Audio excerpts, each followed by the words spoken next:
So this week is week 4, and there are some differences that you'll be seeing in all three classes. For example, in the Comp 101 class, you'll be seeing that we have these simulation activities. In the English and the math, you're going to see that we have reduced the amount of assignments that you have. So by now, everything's going to be flowing a little more smoothly with not a lot of work. But we do this because we have a few things coming up. We have an annotated bibliography that we'll be going over next week, and then we also have your presentation and your final papers coming up in the next few weeks. The other thing to keep in mind is that next week for week 5, we have your midterms for both English and for math. Now, in the comp class, we have a Kahoot that we do kind of in place of a midterm. Now, don't actually think of it as a midterm, but you are required to attend and participate in the Kahoot. So let's get started with our Comp 101. So for this week, as you can see, we have a few things going on. We have the discussion, which is on online communication. We also have these two simulation activities. So for the sake of getting this one over with, let's take a look at our discussion here. So for this week, we'll be going over online communication. So as you would do normally, first read pages 172 through 176. Now, once you've completed the reading, think about how you communicate with different people and in different situations. Now, do you speak to your boss the same way you speak to your friends? Now, again, depending on what you do and your relationship to some of your coworkers, this may differ, but think about generalistically how one would talk to their supervisor or their boss or somebody at work versus the way we speak to our friends and family, right? And even within friends and family, there are certain friends that we are closer with that we may speak and feel more comfortable with versus other friends that we kind of just keep at bay and we don't really go into too much. So keep that in mind. Now, when we're doing this one, these are the three things that we're going to be focusing on. Choose one of the original questions from page 173. So here on page 173, what we're going to be doing is looking at communicating. Like right here, we have this original question. Did you take this course so you can get a better job? Right? Again, we want to change that into an open-ended. The issue with having these closed-ended questions is that somebody can be very dismissive as they answer them. For example, think about maybe if this makes it easier, think about when you're going out or you're meeting somebody for the first time. Rather than asking yes or no questions or closed-ended questions, you really want them to open up and talk to you a lot more about what they're doing, right? So what you do is you carry on conversations, but you ask open-ended questions. So rather than saying, is this your first time here? You can ask, hey, like what is it about this restaurant or what is it about this place that you like? And then they can go on more up onto their conversation. And with that, you can develop an in-depth conversation with that person, right? So that's the same thing we're looking at here. We want to avoid asking those closed-ended questions because again, then it's hard to carry a thorough conversation. And all around, it's better when you're talking to somebody. Now, the big impact here is when you are communicating online. When you're communicating to somebody in person, let's say it's you and your instructor, it's easy for you to just ask some questions here and there and that's it. When you're emailing somebody or messaging an instructor on Canvas, you have to provide as much information as possible because what can happen is if you just send us an email or you send me an email saying, I need help. Well, that's not good enough because then I'm going to send you an email back saying, what do you need help with? And if you send me another response saying, my homework, you can see that it's just going to be a very long, drawn out conversation. So what I always recommend is when you are trying to communicate online, especially via email or Canvas, you have to keep in mind that with those mediums, we may only, for example, your faculty may see that once a day, right? So you have to provide as much information as possible. So if you're somebody that does need help, then what you need to do is in the subject line, possibly put the course and what you are struggling with. For example, you can say, my discussion for this week. And in the body, you can elaborate, either provide screenshots if you can, or record a video. And if you don't want to provide screenshots or anything like that, then what you can do too is just be very descriptive when you are writing. So here, for example, communicating with your instructor. As we've discussed, you can communicate with your instructor both publicly and privately. You can email your instructor or reach out by phone during his or her office hours, just like many of you do. There are also unique ways that your instructor will communicate with you. Make sure to find out his or her preferred method of communication and follow it. When communicating with your instructor in written format, be mindful of appropriate language, grammar, and punctuation. Feedback is important to an online course. Your instructor will attach feedback to your assignments to post in the gradebook.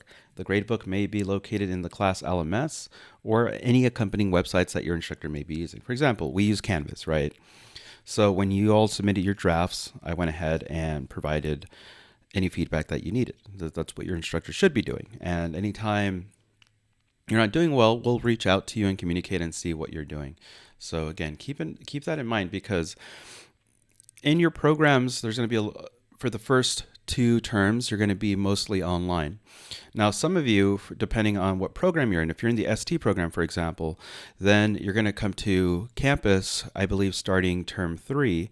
But in the MRI program, the rest of the program, all your theory courses at least, are going to be online. So communication is key, since you won't be seeing your instructors that often. So you're going to choose one of the original questions from page 173 and rewrite it as an open-ended question.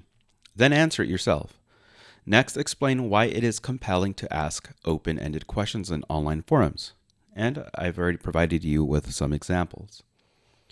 Now from there, choose 2 of the informal statements from page 176 and rewrite them to be formal statements. Then explain why it is necessary to communicate formally in online sessions. So again, here we're going to go ahead and look at these informal responses, or these statements. Like, for example, when we're looking at the second one, so it says, "You're welcome, LOL, enjoy class." Again, this is informal. This is informal because typically you're not going to write "you are" when you're trying to say "you're welcome," right? You're going to spell it out, and you don't use LOL when you're trying to formally communicate with somebody. So please look at all of these, and what we're going to do here is choose 2 of the informal statements from that page and rewrite them to be formal statements. Then explain why it is necessary to communicate formally in online sessions. This is something we covered, I think, in week 1, where and in orientation, when we were saying, or at least when I was saying, it's no matter what, it is important, especially in your discussions and emails to your faculty, that you stay professional and formal, right? Like, we don't want to see you saying, "Hey, what's up, homie?" We want you to keep it very cordial, and we wanted to keep it formal because, again, aside from faculty accessing the course, sometimes we have directors that are reviewing certain students or certain curriculum, and we want to make sure that no matter what, when people are looking at discussions or anything, even your classmates, that it is appropriate and it is formal, because again, you don't want to come off the wrong way, and a lot of that can be reduced if you just keep your communication professional and formal. Then finally, think about how you will communicate with clients or patients when you start your career. Discuss the importance of communicating in a professional manner when in the workplace. Now this, I can't stress this enough. For, I think, both MRI and ST, in your 3rd term, you go over patient care. That is incredibly important, because when you're out there in the field, again, not only, especially when you're our student, not only are you representing yourself, but you are also representing the college. Now, when you start working, like regardless of if you're associated with CNI or not, when you are working, you want to be sure that, again, you are maintaining some level of professionalism and that you're also being formal, because many patients, you have to put yourself in their shoes. Patients are either scared, they're nervous, anxious, all sorts of things. And when you're there, you should be providing some sort of comfort when you're dealing with them, whether it's at the front desk or if you're in the MRI program as you're getting them in the machine, and all sorts of things. Because again, the way you carry yourself can make a huge difference between you and that patient. Now, again, even in the communication, sometimes when you're trying to communicate with your other doctors or your other coworkers, just keep it professional. Even if you become close friends with them, you still want to keep it professional because, again, you never know who might be receiving some of these other emails or communications. So you just want to make sure it's all the same. Okay, so again, when you're doing these, the word count by default should always be a minimum of 250 words for your initial post and 150 words for your two peer responses. So you make sure you get those in. This isn't too bad. It's pretty easy, and many of you already know how important it is to be formal versus informal. Again, there's always a time and a place, right? Always a time and a place. Now here we have these two simulation projects. Now, for the sake of just keeping this video pretty small, I'm only going to go over one. In class, your instructor can go over the rest. So here, let's go over Chapter 7, IT Sim, the Internet. In class, we'll be going over what is a computer. So let me open this up. When you open it up, just like with everything else, you'll be prompted to this page, and then again, up here, you can just go ahead and click the button. Make sure that your pop-ups are allowed for this browser. Sometimes you'll see a little thing saying pop-up blocked. You just click on it and allow all pop-ups from Pearson. Now, once a page loads, you'll be able to see this. Make sure that you take your time to read this. Here, we're going to be focusing on the internet. The key learning objectives for this simulation are navigating the web, configuring and using a browser, using search engines, evaluating the credibility of information found on the web, and using search operators to improve web search results. Now, here's our scenario. You are volunteering to work for your favorite candidate in an upcoming Connecticut election. You have been assigned the job of locating information on Connecticut's political polls that might, throughout the race, provide statistics on your candidate's position and of his or her competition. Before you begin searching for sites that you might consider monitoring, you will set your browser start page and set your search providers. Then you will search the web using two different search engines. So again, it's all about navigating the internet. By now, you should be pretty comfortable navigating Chrome. And if you're using Safari, that as well. Again, there are a vast array of browsers. Most people will use either Google Chrome or Safari. Other people can download Firefox, Microsoft Edge. There's the Brave browser. There are so many other ones, and they're all tailored to different things. For example, there's the Brave browser that kind of holds itself to high regard in terms of privacy because it comes with a built-in Tor browser and other things. And then you have some like Google that are pretty open with everything. Now, again, keep in mind, people have different views and different perspectives on these companies as well. So depending on what you really care about in terms of privacy, security, and other things, make sure that you do your research on some of these browsers. So to get started, we're going to go ahead and scroll down until we hit this start button. It's this blue one here. Now, when we're looking at this here, again, do not click on the finish submit for grading until you're actually done. By default, once you actually finish this activity, it will automatically submit it for you. Okay, so you shouldn't really have to do this at all. So what I'm going to do is hit the start button. From here, our first page is configure your web browser. The first time you open a browser, it will have default settings, such as the home page and default search provider. You'll want to customize it for your own use.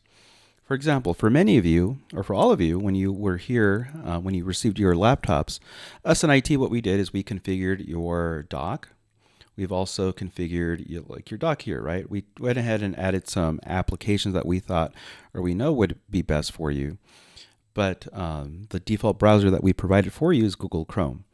And again, many of you probably went ahead and changed it, and that's fine. It is really up to you. So the first time, again, here, let's navigate to the National Oceanic and Atmospheric Administration website, right? So the cool thing about these simulations is that they make it super easy for you to work on stuff. For example, here, I can go ahead. I can't click on anything else. No matter how much I try, I just cannot click on anything else. But the thing that I can click on is this URL bar right here. Because again, we have to navigate to this website. So you may be able to copy it. Let's see here. There we go. So I went ahead and highlighted the link right here, or the text, hit Command C, and then in the URL or the search bar up here, I press Command V to paste it. You can also just type it in, both work. Now here, once I'm done, I'm going to press Return. Once you do that, you'll see the progress bar goes a little higher. Now we're on the next page. So the first time, again, we have these default settings. So it's we already did the second part here that told us to navigate to this noaa.gov page. Now down here, we can keep scrolling, and it's telling us, and set it as your only start page by using the settings option in the Customize and Control Chrome menu. So again, here, no matter what I do, you can't really do anything. But if you hover over the settings right here, you'll see that it highlights this area. So when you click it, it will bring you to the next page. So every time you do a step, it will progress further. So now we have this pop-up here. And again, the only thing that you are able to click is the settings. So we want to go ahead and click that. And it brings us to the settings. Now, when many of you are trying to share or not share, but trying to access certain things like your VitalSource bookshelf, your a lot of your web applications that are on here, especially through Pearson, you might have some issues. I've already posted a video on how to clear your cookies and cache from your browser. And this is the way that you would access your settings. So once we're here, we want to go ahead and change our start page. So again, I can scroll down here and see, where am I allowed to click? So right here, again, I can't click on anything else. And because on startup, we want to go ahead and make that page our default page. So here where it says open a specific page or set of pages, I can click that. Once it brings you down to this page here, I can say use current pages. Again, I cannot click anything else. So it makes it fairly straightforward. From there, it will tell us at the bottom saying good job. That is the correct answer. Then click next to proceed. So again, all we did is open up Chrome. And again, it does this through this simulation. You yourself aren't supposed to open your own Chrome. This is all within this little simulation or the sandbox. As you can see, this is using a Windows operating system. And obviously, if you're using your Mac, you are not using that. So please be careful. Don't do this stuff on your Chrome browser or your personal Chrome browser, because then you won't get a grade. So from here, once we're done, we can go ahead and select next. And it says here, set the search engine. The next thing you want to do is to change your default search to Bing by using the settings option in the Customize and Control menu. So again, we can go ahead here, and since we know we need to change the settings on the top right with these three buttons, we can click on this. Again, we get this little drop down, and we want to click into settings. From here, what we want to do is change our search engine, right? Because we want to change it from Google to Bing. So what we do is, again, click on this box, the only one that lets you click on it. Click that, and from there, we're going to go ahead and select Bing. So again, it tells you, good job, that is the correct answer. Click next to proceed. And again, we can see up here that we're already at 28%. So once you're done, you hit next, and you go on to the next. So again, you will just keep doing this and following these step-by-step instructions. And just remember to do things carefully. You should not have to click on this green button over here on the bottom left that says finish, submit for grading, because again, as you complete everything, it should automatically submit it once you have done every single step. Now, if there's a step that you skip because you just don't want to do it, then you would be prompted, or you would have to click on the finish, submit for grading. Okay, so that essentially wraps up this simulation here. As you can see, it's not too difficult as long as you're following the instructions and making sure that you're doing everything that you're supposed to, but they make it to the point where you can't click on anything that you're not supposed to. And that's the same way for this, what is a computer? Now, this one here, what this one kind of goes over is just choosing or selecting the right computer for the job role. So you'll be told this is a person that needs to use a portable workstation that needs Windows and does a lot of Excel PowerSheet. So then it would give you an array, or it would give you a few options, whether it's a Mac, a Windows, then it would give you some laptops and desktops. So then you can use a process of elimination to cover those. But again, we'll cover this in class today. So once you do this discussion, and you complete these, then you're done for this week. Now, keep in mind that next week in class, we will be having our Kahoot, so everyone is required to be there. Now, the way I do things in my class is as long as you show up and you participate and, with every single question, then you will get the points. If you do not show up, then what can happen is that you will lose those points. So if we look at our overall grading scheme for the Kahoot, we have two, and both of them are worth 10% each, totaling to 20% of your overall grade. This makes it incredibly easy for you to ensure that you have the 20% as long as you're participating live in class. The reason why we do this is because, again, it serves as a great checkpoint to see what we need to work on, things that you actually know, and where we're supposed to be by week 5. We'll do a practice Kahoot at the beginning of class, and then right after that, we'll get into doing the actual Kahoot. If for some reason you won't be able to make it, please let your instructor know, because, again, that is a crucial day. So just keep in mind that these two simulations are due by Sunday, and that your first response, as per usual, your initial post for your discussion is due by Wednesday before midnight, and your 2 peer responses are due by this Friday. Now, before I finish off with the Comp 101 class, I do want to remind you that if you haven't done so already, please submit your submission of topic. We will begin grading these starting today, and you'll start receiving feedback. Again, if you have any concerns about the grade or the feedback that we give you, please email us and let us know. As I was reviewing the drafts for many students, there was a lot of great things. Most people did a wonderful job. Now, on the other side, there were some students that just were not using the template that we provided, and were essentially just doing something totally different. Remember, when you're doing anything in APA, you need to have the same font style and the font size throughout everything. And it should either, in all honesty, even though there are about 4 or 5 approved fonts that you can use, you should probably stick with either Calibri 11 or Times New Roman 12, always. Again, next week in class, after we do the Kahoot, we will be going over the annotated bibliography, and I will also be providing a pre-recorded video for that. So that just about covers our week 4 for the Computer 101 class.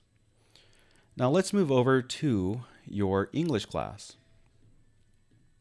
Okay, so here for English 101 for this week, let's go into our modules. We have week 4 right here.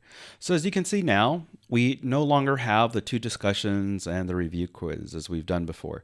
Now what we do, or what we have, is we have the 1 discussion and we have the 1 review exercise.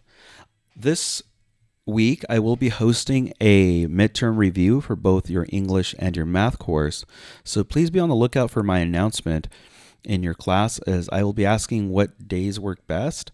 I would prefer to do one where the majority of you can attend, but if you cannot, I can meet with you and we can try to do a review. Just keep in mind that the English review will take anywhere from about an hour to 2 hours, just because there is a lot of stuff to go over. The math one, that one will generally be about anywhere from 20 to 30 minutes, just because as long as you're doing everything right in the math class and you're doing your practice exercises, then all that is something that you'll be seeing in your midterm and on your final as well. So if you're doing well and if you're not struggling with those, then you should be fine. But if you are and you still really don't understand what's going on, then please reach out. Also, keep in mind that your midterms for your English and your math, you do not need to come to campus. Again, you do not need to come to campus for your English and your math midterms and finals, unless that changes. But for now, you don't need to. You are given essentially a week to complete them, and you can do them at just about any time. I would not recommend you doing your midterms or finals between the hours of midnight and maybe 3 a.m. just because Canvas tends to do a lot of their maintenance around that time. And if you're trying to do your final or your midterm and there's a maintenance window, it can affect how you do things. Generally, you'll be reminded through Canvas. They send out their own reminders of like big maintenance windows. So please be careful. I would just avoid doing it between those hours. And again, you have a week to complete these midterms. So here for your English class, let's start with the review exercise. So just like usual, we have our questions here. We have 10 questions for this review exercise. And here we're going to choose, for each statement, select the word that corrects subject-verb agreement issues. For example, here we have, my friend Brittany blanks that she is addicted to shopping. So again, what would you choose? Would it be, my friend Brittany believes that she is addicted to shopping? Or would it be, my friend Brittany believe that she is addicted to shopping? It would be believes, right? So again, what we want to do is that the subject-verb agreement is there. That's what we've been talking about too in your discussions last week and the week before. So you do the same for all of them. She says that whenever she feels depressed or disappointed, the neon lights and large department stores of the local mall seems to draw her right in, or seem to draw her right in. Again, you would go ahead and choose those. So you're going to do that for all of these. Some of these have 2 options, some have 3, just depending on the question. Again, for this one, you don't have a time limit, but you do get 2 attempts. So make sure that you have your notes out and that you're actually trying to retain the stuff, because a lot of these, again, you will see in your midterm. Now, let's go into this discussion for your English class. So here, we're going to go ahead and look at modifiers, right, and the classification paragraph. So for part 1, we have to review what are modifiers. Again, if you don't know what a modifier is, it's a good idea to have your book open. So let's go ahead and open up our book. Let's go here. Remember, anytime you open up your book, it's good to click on this button. If some of you are using the VitalSource bookmark, that's fine too. Sometimes it will have some slight issues, but just click on it the way I did through your modules and you'll be able to see your book again. So here we're looking at modifiers, right? So again, I can click on my magnifying glass here. And let's look at misplaced modifiers, because that is one of the questions here. What is a misplaced modifier? So now, here on page 402 of my textbook, I can go ahead and take a look at that. A modifier is a word, phrase, or clause that describes or modifies nouns or verbs in a sentence. For example, holding the patient's hand is a modifier. Again, we're looking just at this part right here, holding the patient's hand. To use a modifier correctly, place it next to the words that you want to modify. Like here, holding the patient's hand, again, that's the modifier. And here, words that are modified are the doctor explained the procedure. So again, that's the word that is modified. Again, a modifier is a word, phrase, or clause that describes or modifies nouns or verbs in a sentence. Now, here's the other answer to your question, is what is a misplaced modifier? A misplaced modifier is a word, phrase, or clause that is not placed next to the word it modifies. When a modifier is too far from the word that it is describing, then the meaning of the sentence can become confusing or unintentionally funny. Here's an example. Let's look at this one right here. I saw a pamphlet about acupuncture sitting in the doctor's office. Now, again, because we have this silly misplaced modifier here, this is something that somebody would ask when they're looking at this is, how could a pamphlet sit in a doctor's office, right? Because I saw a pamphlet about acupuncture sitting So you see we're looking at this pamphlet here, and because we're doing it incorrectly, it looks or it sounds like the pamphlet is sitting, and of course it cannot sit. So we're going to keep looking at these, right? So for example, here, let's take a look at these examples. A prepositional phrase is made of a preposition and its object. The phrase can act like an adjective or adverb. This is confusing right here. Cora read an article on acupuncture written by reporter James Reston in a cafe. Who was in the cafe? James or Cora, right? Because we don't know. Now, this is how we can properly put that.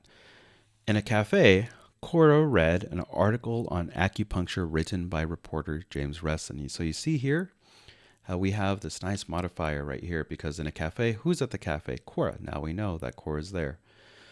And this is a present participle modifier. So a present participle modifier is a phrase that begins with an ing verb. So this is the confusing part right here. James Reston learned about acupuncture touring China. Can acupuncture tour China? No, right? It doesn't make sense. Here's the clear way to do it. While touring China, James Reston learned about acupuncture. So you see how much more sense it makes when you do it this way, right? So you can continue to look at some of these. Again, that is on page 403 of your textbook, where you can just use the magnifying glass and type in misplaced modifiers. So once you answer that, you can also answer what is a dangling modifier. Then you go ahead here. What type of modifier error is in each sentence? Type M for misplaced or D for dangling modifier. Then correct each sentence. So here, again, we're looking at these two sentences. Overeating, a weight problem was developed, right? That already looks weird. Here we have the doctor examined the x-ray in the lab coat, right? So we want to be careful with these. Now for the dangling modifier, we can go ahead and see. Let's see if it's on the next page. Here we go. So a dangling modifier opens a sentence but does not modify any words in the sentence. It just dangles. It dangles or hangs loosely because it is not connected to any other part of the sentence. So to avoid having a dangling modifier, make sure that the modifier and the first noun that follows it have a logical connection. So let's take a look at these two examples for dangling modifiers. While talking on a cell phone, the ambulance drove off the road. Now, can an ambulance talk on a cell phone? No.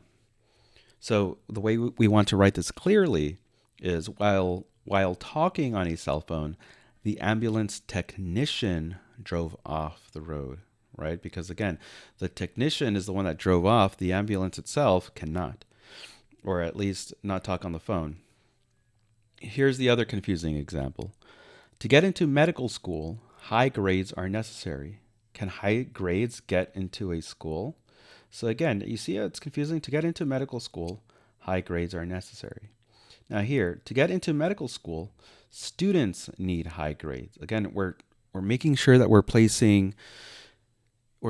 making sense of all these, because try to really take your time to read these and see, well, does it actually make sense? Does it sound weird, right? Because like, again, if we look at the top one, we're looking while talking on a cell phone. Okay, so we're asking who is talking on a cell phone. We don't really have anybody, right? This is why we have the dangling modifier, because we don't have it there.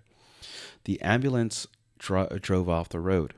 So again, when we're looking at this one, the only thing we have here is ambulance to attribute to this part right here. And again, the ambulance can't talk on the phone.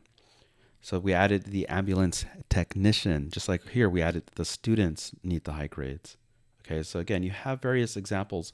I would look at these examples here. Again, this is on page 406 to help you with these. You have one misplaced, and then you have another here that's your dangling modifier. So just add an M for misplaced, add a D for dangling, and rewrite them so that they're clear and not confusing. In part 2 here, we have the classification paragraph. So for here, we're going ahead and discuss the use of modifiers in classification writing. Again, we can look at classification writing and look at modifiers. Now, if we go back to our modifiers here, we can look at to see how it's used throughout we're writing. I would look at a lot of your examples here, especially this long list, and then look up to see what a classification paragraph is. Discuss the last time you used classification to sort a subject into more understandable categories at home, at school, or at work. Was this classification effective? Why or why not? Now, again, when we're classifying things, think about, for example, types of dogs or types of birds, right? You can classify all that to help you make sense. Now, if you're at home, maybe you have a large library of books or movies, CDs, vinyl, anything. And what people do is so it's easier to find and share with others in your household is you classify these things. You can sort them by subject, by genre, by who it belongs to. There's various ways. So again, when we're talking about classification and sorting a subject into a more understandable categories, there's tons of ways that we do this at home or at school or even at work, right? Because at school, for example, if you're looking at your work, you may want to classify it by class, right? When you're organizing all your folders and everything, because it just makes more sense. If you just have all of your work on your documents folder on your desktop, then you can have a hard time trying to find it. So create your folders and classify that, and break them into their own subjects, and even create like subcategories or smaller subjects within those folders. So like here it says your initial response should be at least 200 words in length, respond to at least 2 peers' posts, and each peer response should be at least 150 words.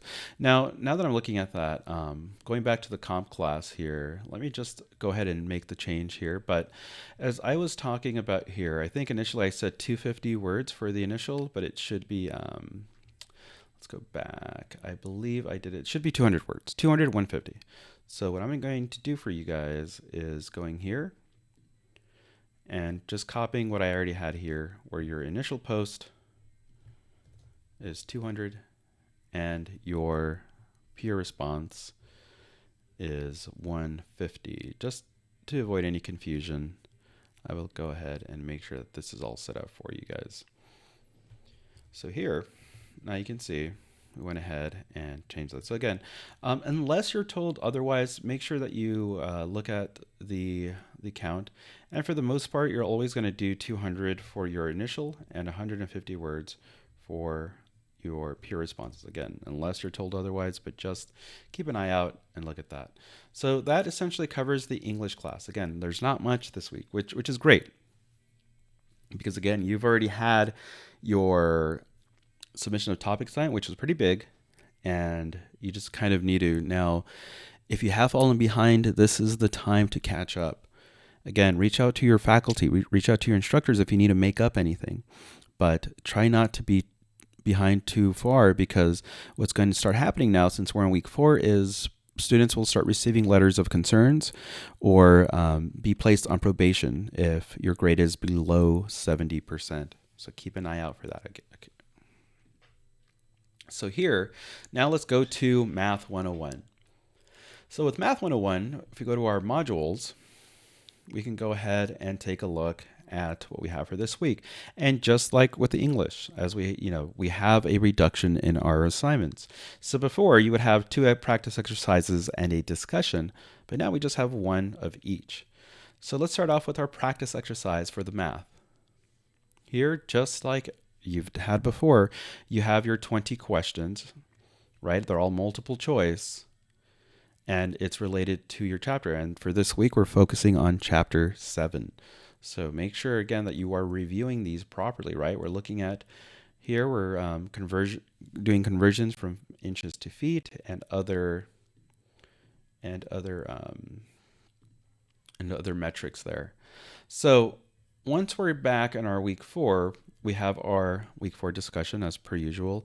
Now, again, if you forgot your assigned number, you can always look it up in your announcements and look at the 3, or let's see, actually you have 2 because we're only doing 1 chapter. So you only have 2 assignments. So even this has lessened because before you would have 3, but now you have 2. So again, if you are number 1, then you would have sections 7.1 and 7.2, with number 2 being for 7.1 and number 75 being for 7.2. If you still need help with your math class, and if you see that you're falling behind, I'm going to be looking at your grades for every single course this week and be reaching out to you if your instructor hasn't already, just to see what you plan on doing. If you are placed on probation, then you will be required to attend tutoring, but this is the best time for you to reach out. Again, I do get fairly busy, so earlier in the week, it's best to reach out. I do have my appointment link on Canvas, or you can ask me via Zoom or via email for that link so we can set up an appointment. But you can always email me at math@cnicollege.edu so I can help you out with your math.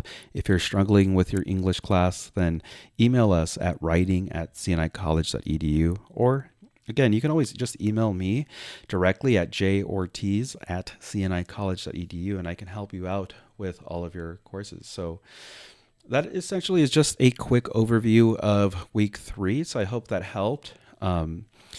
In class, we're going to go over everything in much more detail. We're going to cover anything related to the Kahoot that's going on next week. So topics and things that we're going to be talking about next week in the Kahoot. Just going to review some things in APA this week, also kind of focusing on the simulations a little more, the first one, and kind of seeing where everybody is at. So we'll see you in class. And again, have yourself a fantastic rest of the week.